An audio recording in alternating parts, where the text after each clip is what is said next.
Assalamualaikum, good evening. Our first headline for tonight.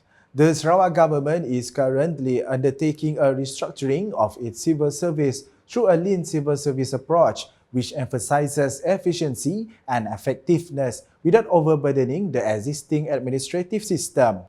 Sarawak Premier Datuk Patinggi Tan Sri Dr. Abang Abdul Rahman Zohari Tun Datuk Abang Openg said the approach focuses on creating a smaller but high-performing civil service with its core emphasis on policy delivery and governance. Now, kalau consolidated asset kita depend on civil service saja, susah. Because you are tied up with kita pun assuming lah something happen, the whole government will affected. So you have to restructure the delivery system after you add value to asset to the interest of the state. Banyak negeri lain udah di-separate. That's why they have a very lean civil service. Lean civil service meaning the budget on the civil service is not that big. But there are somebody else to look after the management of the other asset. That's where the policy of hire and fire and their own terms of service. Mananya si ngekot gaji civil service. Mun siganya untung, shareholders is the government, they give dividend to government. Mun bagi bonus, mun naik gaji, mana katanya? Except one list minta, end of the year, you give me your dividend. He said when officiating the Sarawak Civil Service One Team Retreat SOTR 2025 program here on Wednesday. In the same address, Datuk Patinggi Abang Zohari stated that the role of civil servant today extends beyond merely implementing policies. They now serve as the government's strategic partners in realizing a holistic and sustainable development agenda. To that end, he stressed that civil servants must understand Sarawak's economy strategies, including areas such as the green economy, carbon trading, and investment in strategic industries like energy and gas. Termasuk civil service, they must be exposed on international economy. That's why kita ada program yang hantar kita LSE, hantar kita di Cambridge, sama dengan SS, walaupun Trump ada Harvard, we still retain the list of Harvard, and then kita pergi Oxford, and then meet management, termasuklah handy lah, sekolah saya lah. Then you have this executive program for you to update what's going on in the world. This is what happened to this country, tempat kita tu. Jadi, once you get that mature economy, that is by 2030, we become the rank of developed country. And if Sarawak can be a developed state, not only within Malaysia, but we can have influence on ASEAN economy. In addition, Datuk Patinggi Abang Zohari expressed his aspiration to see Sarawak become a developed, high-income region comparable to the Nordic countries of Asia by 2030 and ultimately emerge as the economic star of Asia. He also spoke about his vision for the future, which includes mastery of advanced technology and chip design, as well as participation in high-impact industries by 2050. The closing ceremony of the SOTR 2025 program was also attended by Sarawak Deputy Premiers Dato' Amar Douglas Uga Abbas, Dato' Amar Awang Tengah Ali Hassan, and Dato' Amar Profesor Dr. Sim Kyu Hian, Sarawak Ministers, Sarawak Secretary Dato' Amar Muhammad Abu Bakar Marzuki, as well as heads of departments. Efforts to enhance cardiac treatment capacity in Central Sarawak have reached another milestone, with the Sarawak Heart Foundation contributing medical equipment worth 2.25 million ringgit to Bintulu Hospital for the establishment of a new cardiac unit. The handover ceremony was officiated by Sarawak Deputy Premier, who is also the Deputy Chairman of Sarawak Heart Foundation, Dato' Ahmad Professor Dr. Sim Kui Hian at Bintulu Hospital on Monday. According to Dato' Ahmad Dr. Sim, the 2.25 million ringgit fund was made possible through contribution of 1.6 million ringgit from Petros, 500,000 ringgit from Press Metal Bintulu and 150,000 ringgit from Bintulu Port Holdings. With this funding, Bintulu Hospital successfully completed its catheterization laboratory (cath lab) in February 2025, making it the second public hospital in Sarawak after the Sarawak Heart Centre to have such a facility. Since the visiting specialist service began on 24 February 2025, two cardiologists from the Sarawak Heart Centre have been flown to Bintulu twice a month. By the end of September 2025, a total of 145 patients have received treatment, including 75 percutaneous coronary invitation PCI procedures. The Sarawak Civil Service must constantly re-evaluate work processes and procedures to ensure the effectiveness of the delivery system and reduce bureaucratic red tape, thus strengthening the efficiency of service delivery to the people. Sarawak Secretary Dato' Amar Muhammad Abu Bakar Marzuki said that continuous evaluation of work processes also allows improvements to be made in line with technological developments and current needs, creating a more efficient, responsive and result-oriented work culture. According to him, this step is crucial to ensure that the Sarawak administration system remains relevant, agile and able to adapt to policy changes, technological advances and current needs. Sebagai seorang pemimpin, kita tidak boleh lari daripada perubahan. Ini yang kita perlu. Sebagai seorang pemimpin, kita telah fikir perubahan akan berlaku, polisi akan bertukar. Setiap masa sebagai ketua jabatan, sebagai anggota Perkhidmatan Awam, kita perlu ke depan dengan perubahan. Sebab itu saya selalu menekankan bahawa sebagai Perkhidmatan Awam, kita mesti sentiasa relevan. Pastikan bahawa agensi kita itu relevan dengan keadaan semasa. Saya tidak mahu satu hari nanti bila agensi kita tidak relevan, kita tak dapat manage the change, jabatan itu tidak dapat diwujudkan lagi. Akan terjadi kerajaan membuat keputusan bahawa we don't need your department anymore kalau kita tidak lagi relevan. So, sebab itu saya menekankan bahawa sangat penting kita sebagai ketua jabatan berfikir macam mana kita nak jadikan jabatan kita itu sentiasa relevan dengan perkembangan semasa.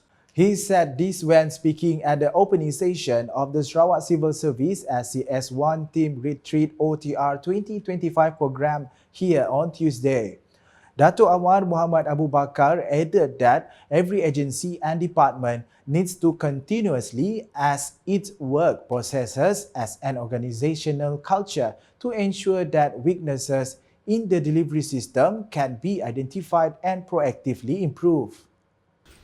Di situlah di mana budaya-budaya belajar, budaya-budaya membina kapasiti untuk ke depan dan masa depan itu sangat penting. Dan inilah yang diberi penekanan, salah satu perkara yang diberi penekanan oleh kita dalam Perkhidmatan Awam, to build the capacity.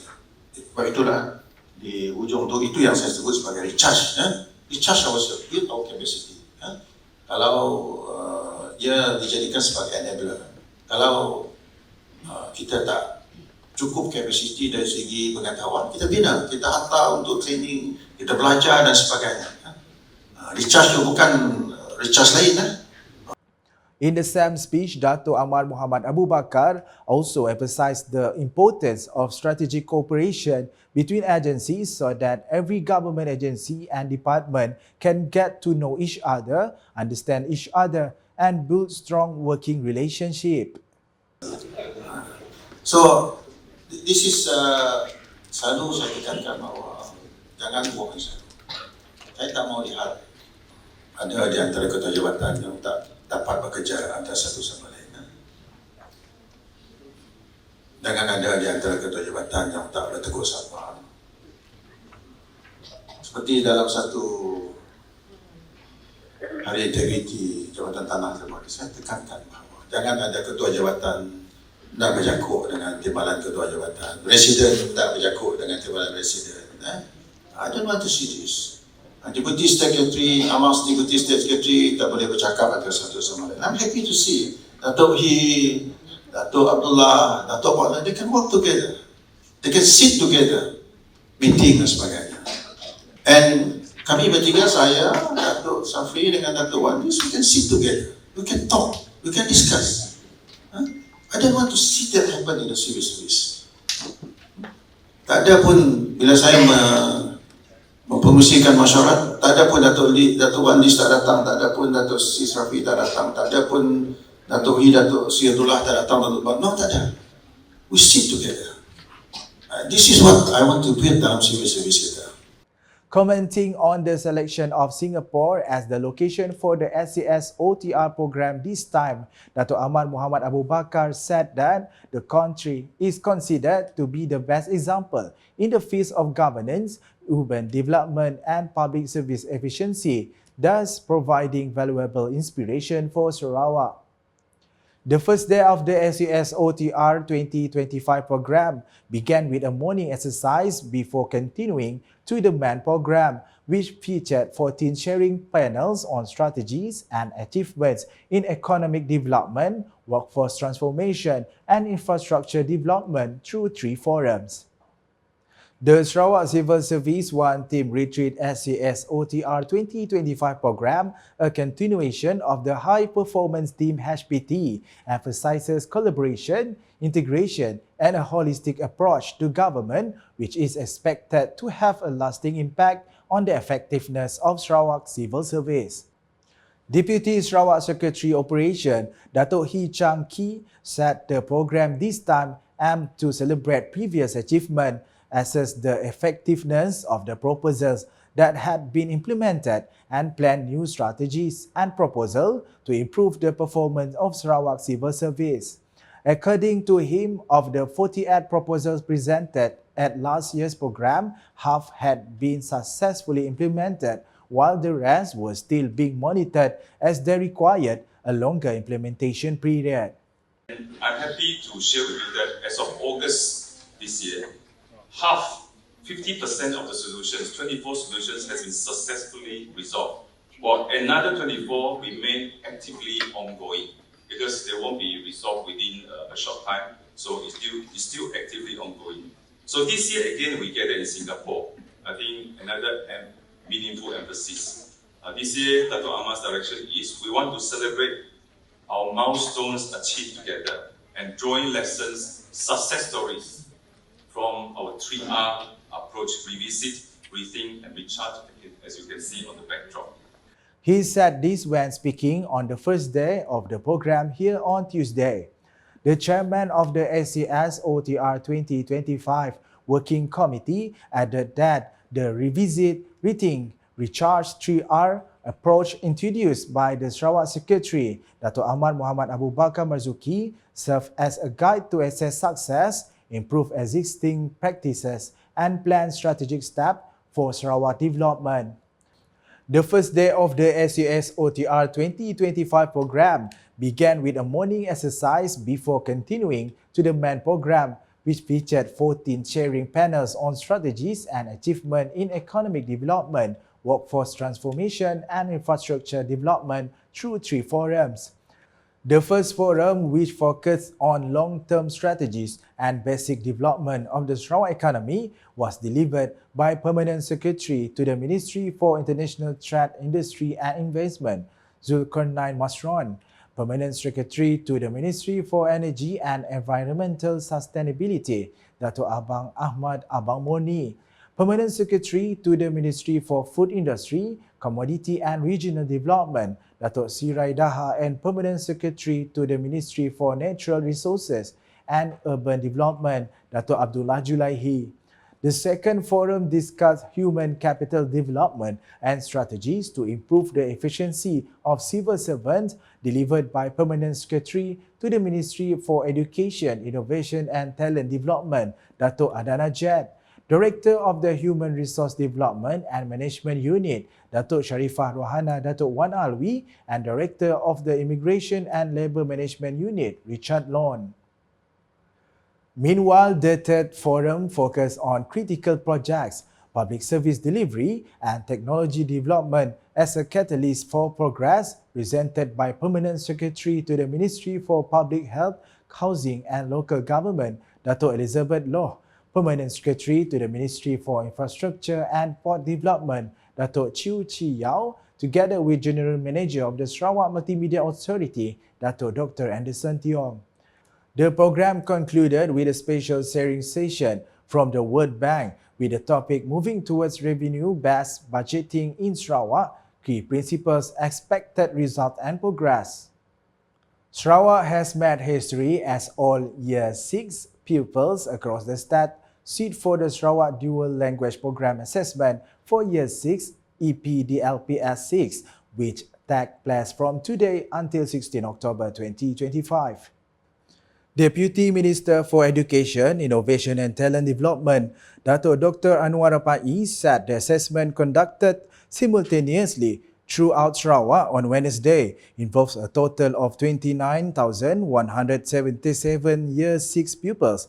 It marks the state government's first initiative since the abolition of the Ujian Pencapaian Sekolah Rendah UPSR or Primary School Achievement Test.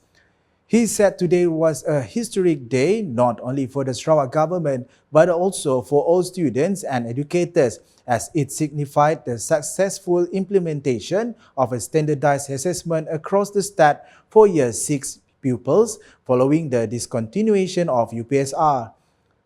Dr. Anwar said this when met by the media after visiting the DLP assessment centres at Sekolah Kebangsaan SK Kampung Telian and SK Kampung Petana here on Wednesday. According to him, the assessment serves three main objectives: to evaluate the progress of the Dual Language Program DLP, now in its 6th year of implementation, to identify school performance for continuous improvement, and to serve as one of the entry requirements for Yayasan Sarawak International Schools. During the visit, Dr. Anwar also took the opportunity to inspect the newly constructed building of SK Kampung Petana, where he viewed the facilities provided for the comfort and benefit for both pupils and teachers. The 2025 Syariah Law Enforcement Seminar, organised by the Syariah Enforcement Division of the Sarawak Islamic Religious Department JAIS in collaboration with University Malaysia Sarawak UNIMAS, underscored the ongoing commitment to uphold Syariah law as a guiding principle for life rather than merely a legal framework. Centered on the theme Upholding Syariah Law, the seminar held at UNIMAS brought together enforcement officers, lecturers and university students in a shared effort to deepen understanding of Syariah implementation grounded in wisdom, compassion and social responsibility. In his speech, JAIS Director Sahibus Siyadah Ustaz Mual Suaud emphasized that the implementation of Syariah law should not be viewed solely as a matter of courtroom regulation but as a divine command from Allah Subhanahu Wa Taala that calls from justice and wisdom. He stressed that Syariah must be upheld with love, not harshness, through education, not merely punishment. His speech was delivered by Acting JAIS Director Sharifah Zakiah Tuanku Pauzi during the closing ceremony of the 2025 Syariah Law Enforcement Seminar held at the Tun Abang Salahuddin Islamic Centre UNIMAS on Wednesday. He further stated that upholding Syariah means elevating the laws of Allah as a guide for life, reflected in one's soul, character and daily conduct, so that justice and harmony may flourish within society. He also urged the JAIS Syariah Enforcement Division to continue playing its role not only as law enforcers but also as educators and community guides, helping the public to understand Syariah as a source of mercy, not as a threat. sebagai ejen kepada agensi agama Islam. Bukan semestinya kita turun padang baru ada program-program dakwah yang saya rasa menekankan beberapa isu-isu semasa seperti LGBT ni. Isu-isu lain pun banyak sekarang. Kita tengok rogol, bullying, bunuh diri dan sebagainya. Itu adalah salah satu juga dianggap tanggungjawab jabatan ataupun agensi Islam.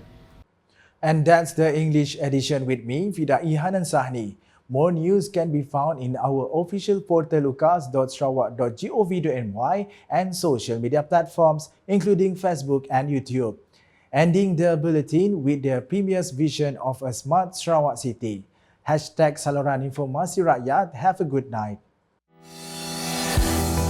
Visi Premier 2030 Bandaraya Pintar Sarawak.